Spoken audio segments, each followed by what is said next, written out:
I still remember the cold silence that filled the room that day.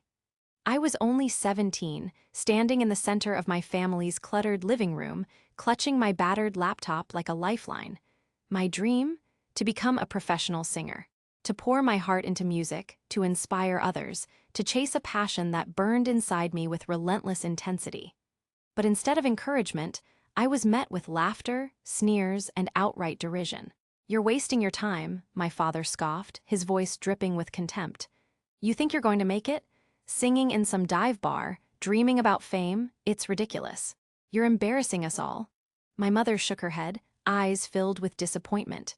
My siblings snickered behind my back, whispering about how I was throwing my life away on a fantasy. They called me naive. They told me I was being foolish. "Get a real job," they said, "something respectable. Stop dreaming about stars you'll never reach."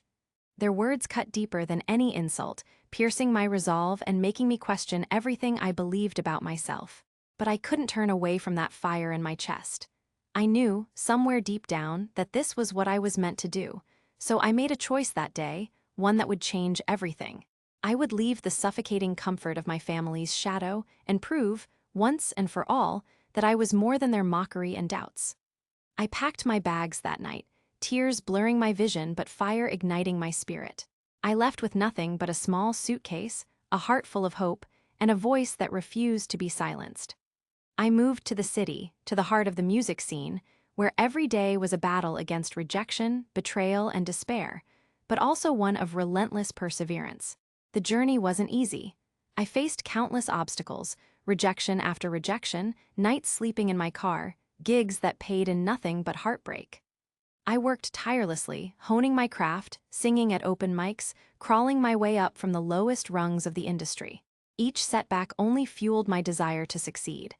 I refused to let their words define me. Instead, I crafted my own story, one note at a time.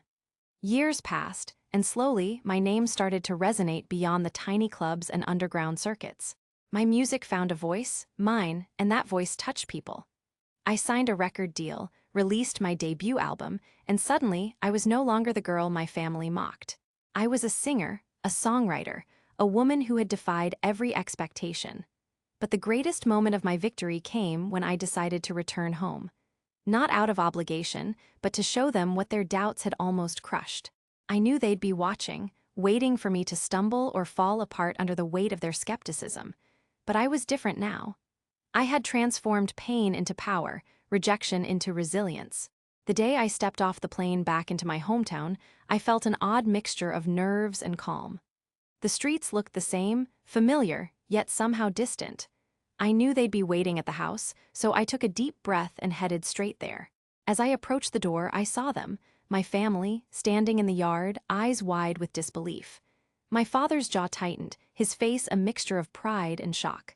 My mother's hand covered her mouth, tears brimming in her eyes. My siblings stared in silence, unable to process the woman standing before them was their own sister. I pushed open the gate and stepped onto the porch, my heels clicking confidently. I didn't need to say a word. My presence was the answer to every sneer, every doubt, every cruel word they had ever spoken. They looked at me as if I were a ghost, something they dismissed as impossible.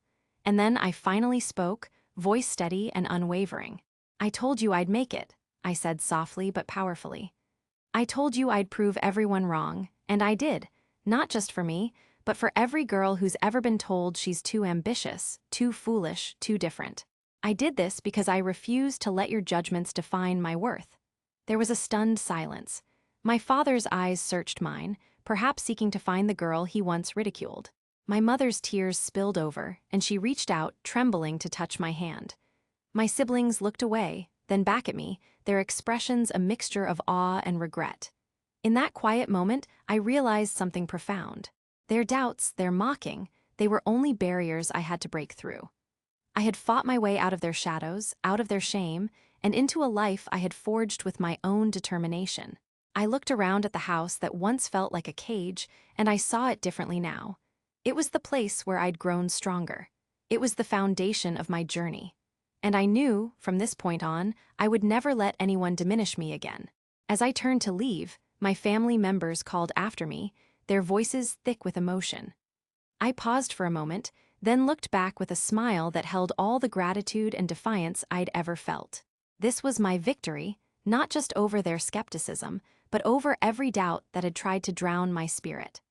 I returned as a woman who had fought her way from rejection to recognition, from humiliation to triumph. And I knew, deep in my soul, that this was only the beginning. Because true success isn't measured by fame or riches. It's about reclaiming your power, rewriting your story, and standing tall against all odds.